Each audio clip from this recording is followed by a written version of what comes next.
할렐루야, 반갑습니다. 사순절 7번째 수요일이고 고난주간 수요일입니다. 오늘 이 수요일은 또 침묵의 수요일이라고도 하는데요. 나를 살리신 그 주님의 십자가를 깊이 묵상하며 한 주간을 보내고 계신지 모르겠습니다. 저희가 특별히 새벽 기도회를 통하여서 특별히 이번 주에 주님의 그 십자가에 대해서 함께 지금 살펴보고 있죠. 첫째 날은 우리가 용서의 십자가, 둘째 날은 구원의 십자가, 오늘은 그 사랑의 십자가에 대해서 함께 나누고 묵상을 했는데, 이 사순절을 보내면 우리가 그 주님의 십자가의 사랑을 다시 한번 깊이 묵상하는 우리 한마음교회 성도님 되기를 주님의 이름으로 축복합니다. 우리 옆에 계신 분들과 이렇게 인사합시다. 주님의 평안을 전합니다. 우리를 위한 그 주님의 평안이 저와 여러분에 충만해져서 정말 우리의 마음과 생각을 지켜 이 어려운 시대를 주의 백성으로 살아가는데 온전히 되기를 소망해 봅니다. 사순절을 보내면서 우리가 길이라는 주제를 함께 말씀을 지금 몇 주째 함께 나누고 있습니다. 오늘은 마지막 시간으로 가룟 유다의 그 어리석은 선택이란 제목을 통하여서 가룟 유다가 걸어간 그 길에 대해서 좀 함께 살펴보고자 합니다. 예전에 가룟 유다에 대해서 한번 설교를 하면서 단테 신곡이라는 그 책을 한번 소개한 적이 있는데요. 아마 고전이어서 많은 분들이 읽으셨을 것이라고 생각되는데, 단테 신곡은 총 3편으로 구성되어 있습니다. 지옥편, 그리고 연옥편, 그리고 천국편으로 구성되어 있는데, 단테가 그 죽은 이후에 세계를 여행하며 겪는 이야기를 담고 있죠. 그 중에 지옥편을 우리가 지금 제일 많이 읽는 것으로 알고 있는데, 그 지옥편의 맨 마지막 지옥이 배신의 지옥입니다. 그 배신의 지옥의 또 중심을 유데카라고 그러는데, 그 유데카 한복판에 지옥의 왕의 루시퍼가 있고, 그 루시퍼가 3명의 죄인을 물고 있는데 그 중에 한 명이 바로 가룟 유다라고 합니다. 그처럼 가룟 유다는 지옥 중에서도 가장 극심한 그 지옥에서 형벌을 받고 있는데요. 어떻게 보면 가룟 유다는 인류 역사상 가장 큰 실패자가 아니었나 생각을 해봅니다. 그 누구보다도 큰 죄를 저지른 죄인이라고 우리가 생각을 하죠. 오늘은 왜 그러면은 가룟 유다가 그런 선택을 할 수밖에 없었는지를 한번 살펴보면서 그의 선택과 그를 그렇게밖에 할 수 없었던 이유, 그리고 그 이유를 통해서 우리의 삶을 한번 조명해 보고자 합니다. 가룟 유다는 우리가 잘 알고 있듯이 배신자라는 그런 낙인이 찍혀 있죠. 배신의 아이콘입니다. 성경을 보면 그래서 가룟 유다에 대해서 이렇게 설명을 하죠. 마태복음 26장 24절을 보면 이렇게 이야기하는데, 같이 한번 읽겠습니다. 인자는 자기에 대하여 기록된 대로 가거니와 인자를 파는 그 사람에게는 화가 있으리로다. 그 사람은 차라리 태어나지 아니하였더라면 제게 좋을 뻔하였느니라. 차라리 태어나지 아니했다라면 좋을 뻔했다라는 그 가룟 유다. 그 가룟 유다는 어떤 사람이었을까요? 우리가 알고 있듯이 그는 먼저 주님의 12 제자 중에 한 명이었습니다. 누가복음을 보면 주님께서 12 제자를 부르시는 그 장면을 이렇게 소개하는데요. 우리 누가복음 6장 12절에서 13절을 지금 같이 봅니다. 이때 예수께서 기도하시러 산으로 가사 밤이 새도록 하나님께 기도하시고 밝음에 그 제자들을 부르사 그 중에서 12를 택하여 사도라 칭하셨으니. 아멘. 주님께서는 사도를 택하실 때 밤새 기도하시고 난 후에 제자들 가운데서 12를 택하시고 그들을 사도라 칭하셨습니다. 그냥 마음에 드는 사람을 선택한 것이 아니라, 그래 너는 조금 더 내 말을 잘 들으니까는 너는 사도해, 그렇게 택한 것이 아니라 기도 가운데 주님께서 사도를 택하셨다라고 말씀해 주고 있죠. 무엇을 의미하나요? 주님께서는 제자를 택하실 때, 사도를 부르실 때 정말로 밤새 기도하심으로 택하셨다라는 것입니다. 신중한 가운데 선택한 한 명, 그 중에 한 명이 바로 가룟 유다였다라는 것이죠. 그러니 가룟 유다는 이렇게 주님께서 신중하게 기도를 통해 선택한 가룟 유다는 왜 주님을 배반할 수밖에 없었을까요? 우리는 우선 그의 이름을 통해서 그가 어떤 사람인지를 살펴보면서 계속해서 지금 말씀을 보고자 하는데요. 먼저 그의 이름 유다라는 이름, 우리가 잘 알고 있듯이 하나님을 찬송한다라는 뜻을 갖고 있죠. 창세기 29장 35절을 보면은 유다의 이름에 대해서 이렇게 설명합니다. 같이 한번 읽을까요? 그가 또 임신하여 아들을 낳고 이르되 이로 말미암아 그가 그의 이름을 유다라 하였고 그의 출산이 멈추었더라. 아멘. 그 유다의 이름의 뜻은 하나님을 찬송함, 또 하나님의 인도하심이란 뜻을 갖고 있습니다. 방금 읽은 35절 창세기 말씀을 통해서 알고 있듯이 레아가 네 번째 낳은 아들이 바로 유다이죠. 그가 이 유다를 낳고 난 이후에 이제는 여호와를 찬송했다라고 기록하며 그의 이름을 유다라고 짓게 됩니다. 가룟 유다가 태어났을 때 역시 그의 부모는 그의 이름을 유다라 지으며 그의 삶에 하나님을 찬송하는 삶, 또 하나님의 인도하심이 있는 삶을 살기를 바랬던 그 마음이 그의 이름에 담겨져 있겠죠. 그러나 그는 하나님을 찬송하는 삶을 살아내지 못했습니다. 또 그의 이름에서 힌트를 하나 또 얻을 수 있는데, 그의 이름이 가롯이라 그러죠. 이 가롯은 지방을 나타내는 뜻입니다. 이스카리옷이라는 지방을 나타내는데, 인간이라는 이스와 카리옷이라는 그리옷이라는 그 마을의 이름이 합쳐져서 그리옷 사람이라는 뜻을 갖고 있죠. 그의 이름에서 우리는 그가 많은 제자들이 출신인 그 갈릴리 사람이 아니라는 것을 또한 알게 됩니다. 사랑하는 성도 여러분, 주님의 공생의 기간 우리가 돌아보면은 로마의 압제 시대에 있었던 그런 시대였습니다. 불운한 시대이죠. 그래서 많은 사람들이 정말로 메시아가 오기를 기다렸던 시기이기도 합니다. 메시아에 대한 그 희망이 한껏 고조되어 있던 시기였습니다. 그래서 누군가가 정말 이 시대를 타게 할, 우리를 정말 이 로마의 압제에서 구원할 메시아가 오기를 간절히 기다리던 그 시대, 그 중에 한 사람이 바로 이 가룟 유다였습니다.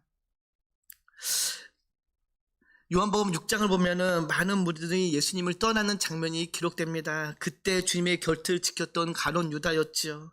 그래도 그는 정말로 자신의 모든 삶을 주님께 맡긴 주님의 제자였습니다. 그런 주님의 제자인 가룟 유다가 왜 주님을 배신하게 될까요? 그 결정적인 이유는 무엇일까요?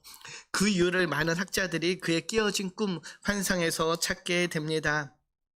학자들은 그가 12사람 가운데 2사람 정도로 있을 것으로 보이는 열혈당의 하나였을 것으로 이야기하는데요. 열혈당은 젤롯 땅이라를 가리키는데, 당시 무력 봉기를 통하여서 로마의 압제에서 벗어나고자 하는 그런 무리들을 가리킵니다. 즉 외세인 로마를 지금 자신들이 살고 있는 그 팔레스타인 지역에서 몰아내고자 하는 구구단체 정도가 되는데요. 초대교회 문헌을 보면은 가룟 유다와 가나안인 시몬이 그 중에 그 열혈당원 출신이었다라고 소개를 합니다. 그들은 예수님을 정치적 또는 혁명가적 메시아라고 믿고 따랐던 것이죠. 그들은 예수님이 베푸신 그 놀라운 이적과 기적을 보면서, 저런 능력이 있는 분이시라면은 정말로 우리를 이 로마의 압제에서 벗어나게 할 수 있겠다라는 생각을 가졌을 것입니다. 그래서 점점점 예루살렘으로 다가가면서 그들의 그 꿈은 더욱더 커졌을 것입니다. 아마 이것은 비단 가룟 유다뿐만이 아니라 그 당시를 살아가고 있는 많은 사람들의 공통된 꿈이었을 것입니다. 제자들 역시 마찬가지였는데요. 그래서 주님께서 예루살렘으로 향해 갈수록 제자들의 그 자리 다툼이 더 심해짐을 우리가 성경을 통해 보게 되죠. 주님이 마지막 예루살렘 입성을 앞섰을 때에 제자들은 여전히 자리 다툼을 했습니다. 심지어 야고보와 요한의 어머니는 예수님께 청탁을 하죠. 예수님께서 하나님 나라에 가시게 되면 그 우편에 자신의 아들 둘을 앉게 해달라고, 좌편과 우편에 앉게 해달라고 요청을 할 정도로 그들은 예수님을 정치적인 혁명가적인 메시아로 보고 있었던 것입니다. 그런데 정말로 예수님께서 예루살렘에 입성하는데 많은 사람들이 호산나 다윗의 왕이여라고 외치며 환호를 합니다. 그 꿈이 정말로 극에 달했을 것입니다. 그런데 예수님께서 예루살렘에 입성하시고 난 후에 그 행적을 보면은 전혀 혁명가적인 그런 행보를 보이지 않습니다. 오히려 예수님께서는 계속해서 본인이 자신이 죽는다라는 이야기를 하시죠. 마태복음 26장 2절을 보면 이렇게 이야기합니다. 우리 같이 읽겠습니다.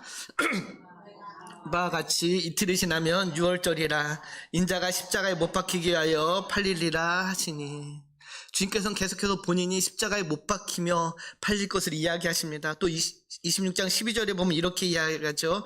이 여자가 내 몸에 이 향유를 부은 것은 내 장례를 위하여 함이다. 본인의 장례를 위한 것, 본인이 죽는다는 이야기죠. 예루살렘에 입성한 예수님은 체제 전복을 위한 강력한 메시지를 선포한 것이 아니라 본인께서 계속 그 십자가를 지시고 결국은 십자가에 못 박혀 죽을 것을 말씀하고 계십니다. 제자들은 여전히 정치적이고 군사적인 그런 물리적으로 이 세상을 뒤집어 엎을 그런 혁명가적인 예수님의 모습을 기대했는데, 주님은 계속해서 나약한 말씀을 하고 있는 것이죠. 주님이 그 쿠데타 혁명을 일으키면은 자신들은 주님의 제자로서 요직에 앉을 것을 기대했던 제자들의 꿈이 조금씩 사그러져 가는 그런 시기이기도 했습니다. 당장에 주어지는 그 보상이 아니라 주님께서 이야기하는 보상은 내세적인 보상을 이야기하니 점점 주님을 향한 그 신뢰가 사라졌을 것입니다. 특별히 지금까지 세상의 관점으로 예수를 바라본 유다이기에 정말로 예수님에 대한 그 환상이 깨지는 그런 순간이 바로 예루살렘의 그 3일의 시간이지 않았나 생각을 합니다. 한마디로 유다는 자신이 그동안 예수님을 따랐던 그 모든 시간이 헛되게 느껴졌을 것입니다. 그리고 그 채워지지 않는 그 마음을 그런 3년에 대한 보상이 필요했기에 결국 대제사장을 찾아가 오늘 본문처럼 은 30에 예수님을 팔기로 작정을 하게 된 것이죠. 그의 이런 마음에는 결국 탐욕과 위선의 마음이 바탕에 있었던 것입니다. 그가 예수님을 배신하게 된 그 두 번째 이유는 그래서 그 안에 있는 탐욕과 위선의 마음에서 찾을 수 있습니다. 성경은 유다를 향하여 이렇게 이야기하죠. 도둑이라고 이야기를 합니다. 그의 탐욕과 위선을 가장 잘 보여주는 성경의 장면들이 있는데요. 요한복음을 보면은 예수님께서 죽은 나사로를 살리신 그 제자들과 함께 베다니에 들어오시고 그곳에서 나변 왕자 시몬의 집에서 같이 식탁의 교제를 나누는 시간이 가졌습니다. 그 식탁의 교제 가운데 뜻밖의 사건이 일어나죠. 식사 중 마리아가 예수님을 찾아오더니 그 발에 향유를 붓습니다. 그리고 머리로 그 향유를 닦아드리는 그 사건이 일어나게 되죠. 이런 마리아의 행동을 보고 가론 유다의 첫 번째 반응이 무엇인가요? 요한복음 12장 5절을 보면 이렇게 이야기하는데 우리 같이 읽겠습니다. 데나리온에 팔아 가난한 자들에게 주지 아니하였느냐 하니, 왜 이 향유를 팔아서 가난한 자들에게 주지 아니하였느냐? 요 말씀 9절만 보면은 정말로 이 가룟 유다는 신실한 주님의 제자입니다. 주님께서 말씀하신 하나님 사랑과 이웃 사랑을 실천하는 그 본이 되는 사람이라고 할 수 있습니다. 평행 본문인 마태복음 26장 8절을 보면은 제자들이 보고 분개하여 이르되 무슨 일로 이것을 허비하느냐라고 그 여인을 책망을 하지요. 제자들 역시 분개하였다라고 이야기합니다. 유다의 말이 얼마나 진정성 있는 말인 것처럼 들리는지 모든 제자들도 함께 동참했다는 것인데요. 그런데 사도 요한은 요한복음을 기록하면서 몇 년 전 사건을 회상하며 유다를 다음과 같이 평가합니다. 12장 6절 말씀인데 우리 같이 한번 읽을까요? 이렇게 말함은 가난한 자들을 생각함이 아니요 그는 도둑이라 돈깨를 맞고 거기 넣는 것을 훔쳐 가매러라. 주님과 함께하는 그 동역하는 기간 동안 제자들은 유다의 이런 진짜 모습을 알아차리지 못했습니다. 그가 주님을 배반하기 전까지 유다는 완벽하게 제자들을 속였지만은 요한은 성령의 감동으로 요한복음을 기록하면서 그의 본 모습을 발견하게 된 것이죠. 유다의 진정한 동기, 그는 그 안에 강렬하게 자리 잡고 있는 탐욕의 마음을 요한이 보게 된 것입니다. 요한은 예수님을 따라다니면서도 여전히 그 탐욕의 마음을 버리지 못하고 있었던 것이죠. 그런 이의 탐욕의 마음과 함께 그의 위선적인 모습을 또 잘 보여주는 게 최후의 만찬 장면인데요. 마태복음 26장 20절을 보면 이렇게 이야기합니다. 그들이 먹을 때에 이르시되 내가 진실로 너희에게 이르노니 너희 중에 한 사람이 나를 팔리라 하시니, 주님께서 식사 도중에 너희 중에 한 사람이 나를 판다라고 이야기하죠. 그 말씀에 놀란 제자들이 22절을 보면 이렇게 이야기합니다. 그들이 몹시 근심하여 각각 여짜오되 주여 나는 아니죠. 주님 저는 아니죠. 그 사람이 저는 아니죠. 각각 물어봤다라고 이야기합니다. 제자들이 동시에 물어본 게 아니라 각각 주님 저는 아니죠. 저는 아니죠. 이렇게 물어본 것이죠. 그때 가룟 유다 역시 25절에 이렇게 이야기합니다. 예수를 파는 유다가 대답하여 이르되 랍비여 나는 아니죠. 주님 저 또한 아니지요 라고 이야기하고 있는 것이죠. 그런데 사랑하는 성도 여러분, 이때 이미 유다는 대제사장들을 만나고 온 후였습니다. 그는 대제사장을 찾아가 주님의 몸값을 흥정하고 은 30을 받아 이미 그의 주머니에 챙기고 있은 그 다음에 이렇게 이야기하고 있는 것이죠. 예수님을 넘겨줄 기회를 찾고 있던 중에 그는 주님께 주님 저는 랍비요 저는 아니죠. 선생님 저는 아니죠 라고 묻고 있는 것입니다. 존 맥가더 목사님은 그의 책에서 이 상황을 다음과 같이 설명하는데요. 이때 이미 유다는 자기 주머니 속에 있는 은 30을 만지작거리며 주님 정말 저는 아니죠 라고 묻는다라고 상황을 설명합니다. 그의 가식적이고 위선적인 모습을 설명하고 있는 것이죠. 이것이 유다의 본 모습이었습니다. 그는 도둑이요 사기꾼이요 철면피였던 것이죠. 그래서 요한은 요한복음 12장 6절에 그를 평가하며 그는 도둑이다라고 평가하고 있는 것이죠. 이렇게 돈을 좋아하는 그가 자신이 꿈꿔온 미래가 보장되지 않자 그는 서슴없이 예수님을 은 30에 넘기게 됐던 것입니다. 결국 유다가 예수님을 팔아 넘길 수밖에 없었던 그 가장 큰 이유는 그의 안에 변하지 않는 가치관, 세계관 때문이었던 것이죠. 그는 예수님을 따랐지만은 여전히 자신의 생각과 자신의 계획에 매몰되어 있었던 것입니다. 많은 제자들이 주님께 묻죠. 주님 저는 아니죠. 주님 저는 아니죠. 물을 때 마태복음 26장 25절을 다시 보면은 그는 예수님을 향하여 랍비여라고 묻습니다. 선생님이라고 부르는 것이죠. 다른 제자들이 주라 부를 때 그는 여전히 예수님을 향하여 랍비여라고 부르고 있는 이 사실이 그의 변하지 않는 세계관을 알려줍니다. 다른 제자들은 주님이라고 부르며 주님을 자신의 삶의 주인으로 인정했지만 가룟 유다는 여전히 예수님을 선생님으로 바라보고 있는 것입니다. 주와 선생님의 차이가 바로 가룟 유다가 예수님을 배반하게 했던 그 동기가 됐던 것이죠. 사랑하는 성도 여러분, 예수님이 이 땅에 오셔서 선포한 그 복음은, 그 하나님의 진리는 우리를 변화시킵니다. 예수 그리스도를 믿는다는 것은 결국 우리의 삶의 주인이 바뀌게 되는 것이죠. 그동안 내가 주인 삼았던 것들을 내려놓고 이제는 예수님은 우리의 삶의 주인으로 받아들이는 게 복음의 놀라운 능력입니다. 우리가 잘 알고 있듯이 누가복음에 있는 삭개오의 이야기를 보면 알 수 있습니다. 삭개오가 주님을 만난 이후에 어떻게 변화되나요? 누가복음 19장 8절에 보면 이렇게 기록되는데 우리 같이 읽겠습니다. 삭개오가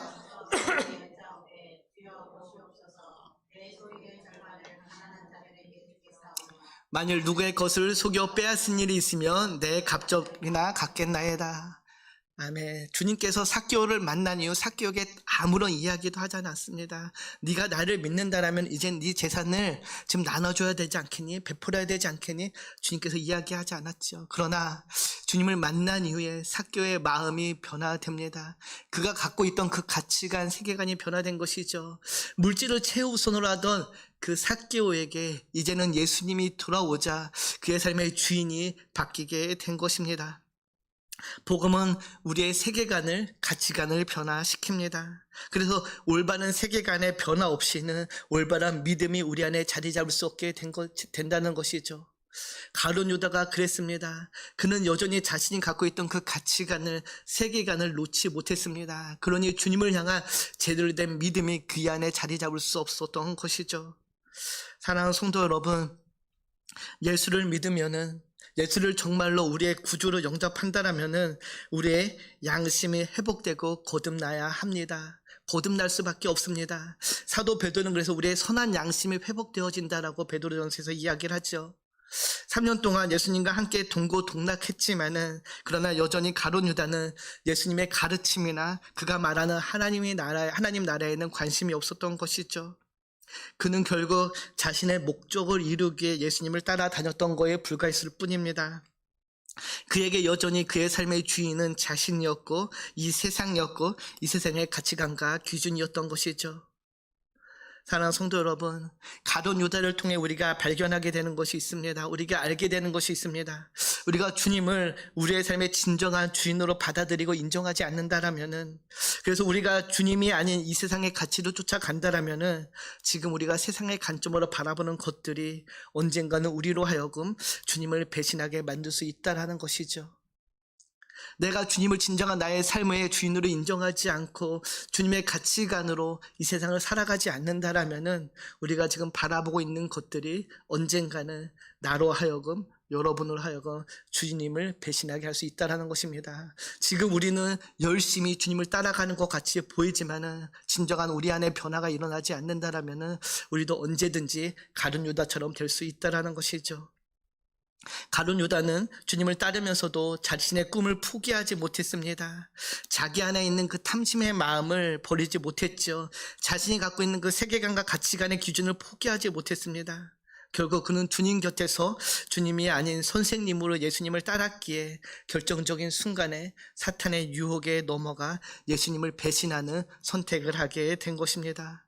사랑하는 한마음 가족 여러분, 혹시 여러분 중에서도 여전히 주님을 따른다고 하지만은 나의 생각과 나의 계획을 내려놓지 못하고 주님을 따르고 있지는 않은지요? 나의 출세와 나의 영광과 나의 유익을 위해 지금 이 자리에 앉아 있지는 않는지 우리가 돌아봐야 할 것입니다. 그리고 혹시 여전히 나의 삶의 주인이 우리 주 예수가 아니라 나였다라면은 이 고난한 주간을 보내며 다시 한번 주님의 십자가 앞에 나의 모든 것들을 내려놓고 주님이 나의 삶에 우리의 삶의 주인이 되기를 간절히 결단하며 기도해야 될 것입니다. 우리의 마음에 조금이라도 유다와 같은 그런 마음이 있었다라면은 오늘 이 밤 다 주님 앞에 내려놓고 돌아가는 저와 여러분이 되기를 주님의 이름으로 축복합니다. 이렇게 유다는 은 30에 예수님을 팔게 됩니다. 그러나 거래가 완료되자마자 그의 양심이 살아나게 됩니다. 그는 자신의 손으로 예수님을 팔았다는 그 사실을 깨닫고 후회하게 되죠. 마태복음 27장 3절 4절을 보면 이렇게 기록하는데요. 필립스 신약 성경이라는 성경으로 좀 같이 한번 읽겠습니다. 같이 읽습니다. 예수를 배신한 유다는 예수께서 유죄 판결을 받은 것을 보고 후회가 몰려왔다. 그는 은하 30개를 대제사장들과 장로들에게 돌려주며 말했다. 제가 잘못했습니다. 무죄한 사람을 죽음에 넘겨주었습니다. 그들은 그게 우리와 무슨 상관이요? 그건 당신의 문제지라고 대답했다. 유다는 예수님을 체포한 무리들과 함께 대제사장의 관절 아마 따라갔을 것입니다. 베드로만 따라간 것으로 성경에 기록되어 있지만 몰래 주님을 살펴봤겠죠. 그리고 주님이 판결받는 그 모습을 보게 됩니다. 그리고 유죄 판결을 받는 것을 보고 후회가 몰려왔다라고 전하지요. 자신이 예수님을 배반하였기 때문에 자신이 심각한 죄를 지었다는 것으로 그는 엄청난 후회와 함께 대제사장들을 향해 찾아가서 그 돈을 돌려주고자 합니다. 그러나 그들은 이렇게 이야기하죠. 그게 나와 무슨 상관이냐. 이미 유다는 자신이 저지른 그 실수로 인하여서 마음의 지옥에 들어간 상태였습니다. 그의 양심이 침묵을 지키지 않았으며 그것이 곧 지옥의 본질이 되었던 것이죠. 내적으로 심각한 고민과 번민에 빠지게 된 것입니다. 사랑하는 성도 여러분, 이처럼 죄는 우리 안에서 죄책감을 자극하지요. 유다는 그 죄로 인하여서 그래서 감당할 수 없는 비참한 심정에 느끼게 된 것입니다. 그리고 마태복음 27장 5절을 보면 우리에게 이렇게 알려주죠. 유다가, 우리 같이 한번 읽을까요? 유다가 은을 성소에 던져놓고 물러가서 스스로 목매어 죽은지라. 그는 그 참담함에 스스로 목숨을 끊는 선택을 하고 맙니다. 유대의 어리석은 선택이 바로 이 두 번째 선택이 자살이라는 것이죠. 그는 예수님을 팔았다는, 무고한 예수님을 팔았다라는 그 죄책감에 사로잡혀 스스로 목숨을 끊는 최악의 선택을 하게 됩니다. 그런데 우리가 여기서 중요하게 볼 것은 유다가 예수님을 팔았다는 것은 후회했지만은 그가 회개했다라는 기록이 없다라는 것이죠. 그는 후회했지만 회개하지 않았습니다. 그가 진심으로 자신의 잘못을 뉘우치고 깨달았다면은 그는 회개하는 심정으로 하나님 앞에 무릎 꿇어야 했습니다. 그러나 안타깝게도 성경 어디에도 그가 하나님의 용서를 구했다라는 기록은 없습니다. 그는 하나님의 자비에 호소하지 않고 사탄의 지배 아래서 벗어나기를 기도하지 않았습니다. 그는 자신의 내면의 음성을 닫기 원해서 그저 스스로 목숨을 끊는 선택을 할 뿐이었습니다. 사랑하는 한마음 가족 여러분, 진정한 회심은 반성이나 뉘우침이 아니라 삶의 돌이킴입니다. 후회하고 가슴만 칠 게 아니라 과감하게 돌아서야 하는 것이죠. 이것이 회개입니다. 회개는 잘못된 길인 줄 알면은 그 길을 멈추고 돌아서는 것이 회개이죠. 가룟 유다가 정말로 회개했다라면은 그는 하나님 앞에 무릎 꿇고 기도함으로 자신의 잘못된 선택을 용서받기를 구했어야 합니다. 그러나 그는 그러지 않았죠. 그는 후회 속에 그저 스스로 목숨을 끊는 선택을 하게 될 뿐입니다. 정말로 성경에서 말한 것처럼 태어나지 않았다면 좋을 뻔한 그런 인생을 살다가 생을 마감하게 됐는데요. 한만 가족 여러분, 오늘 본문에 가룟 유다의 두 가지 선택을 우리가 봤습니다. 첫 번째 선택은 그의 배신이었고요. 두 번째 선택은 그의 자살이었는데요. 그의 이 어리석은 선택이 그의 인생을 비참하게 끝내게 했습니다.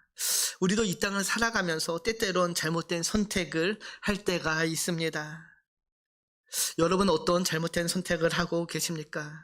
때론 우리는 주님을 따르기로 결단했지만은 이 믿음을 걷고 있는 인생길 동안에 정말로 주님이 아닌 다른 것을 선택할 때가 너무도 많이 있습니다. 인생의 무게에 짓눌려서, 삶의 무게에 짓눌려서 주님이 아닌 다른 것을 선택할 때가 있죠. 그래서 누가복음 21장 34절을 보면은 종말을 사는 제자들을 향해 주님께서 다음과 같이 권면하십니다. 우리 같이 읽겠습니다. 너희는 스스로 조심하라. 그렇지 않으면 방탕함과 술 취함과 생활의 염려로 마음이 둔하여지고 뜻밖의 그날의 덕과 같이 너희에게 임하리라. 주님께서는 종말의 때를 살아가는 제자들에게 방탕함과 술 취함과 생활의 염려로 너희의 마음이 둔하여지는 것을 조심하라고 말씀하십니다. 주님은 이미 아셨습니다. 우리의 삶의 현장에서 우리의 삶의 그 무게로 인하여서 우리의 신앙이 둔해질 때가 있다는 것을 알고 계셨죠. 그래서 그것을 조심할 것을 당부하고 있습니다. 방탕함과 술 취함과 생활의 염려, 이 중에서 아마 우리는 이 생활의 염려가 더 민감하게 마음에 와닿을 텐데요. 우리가 살아가는 삶에는 끊이지 않는 염려가 우리 앞에 놓이게 됩니다.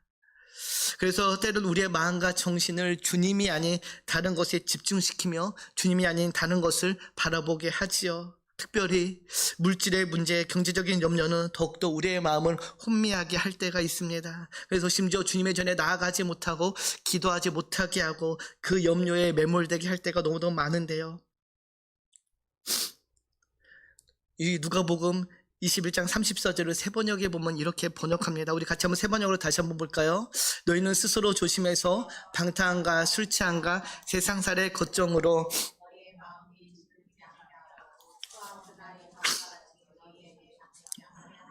아멘. 잠깐 띄워주세요.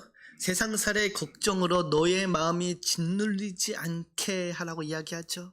너무도 얼마나 적절한 표현이 아닌가 생각하는데요. 정말 우리의 마음이 세상살이로 인해서 짓눌릴 때가 너무도 많이 있지 않나요?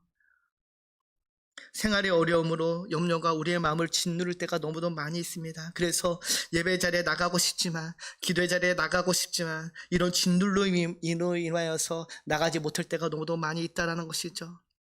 그때 우리는 어떻게 해야 되나요? 사랑하는 성도 여러분, 그때 우리는 우리의 마음의 주인인 예수님을 바라봐야 합니다. 우리의 삶에는, 우리의 인생에 언제나 두 가지 선택이 있는 것 같습니다. 하나는 화려하게 보이는 세상의 길이고 다른 하나는 고생스럽게 보이는 십자가의 길입니다. 하나는 자기 유익을 구하며 파멸에 이르는 길이고 다른 하나는 그리스도를 위하여 희생하는 길이죠. 우리는 항상 이렇게 두 극단처럼 보이는 이 길 중에 하나를 선택하게 됩니다. 태어나지 않았다라면 좋을 뻔한 이 가룟 유다 역시 처음에는 순수한 마음으로 주님을 따랐을지도 모릅니다. 하지만 그는 예수님을 진정으로 이해하고 받아들이지 않았기에 자신의 생각과 뜻을 포기하지 못했기에 결국 다른 11명의 제자들과 다른 길을 걷게 됨을 봅니다.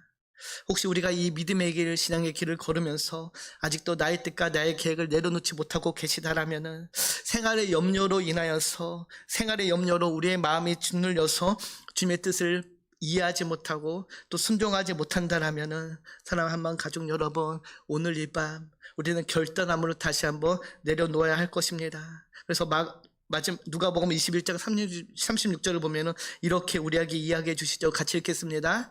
이러므로 너희는 장차 올 이 모든 일을 능히 피하고 인자 앞에 서도록 항상 기도하며 깨어 있으라 하시니, 가룟 유다를 자극했던 이 세상의 수많은 유혹들을 피하고 주님 앞에 서는 그날을 위해 우리는 날마다 깨어 기도해야 할 것입니다.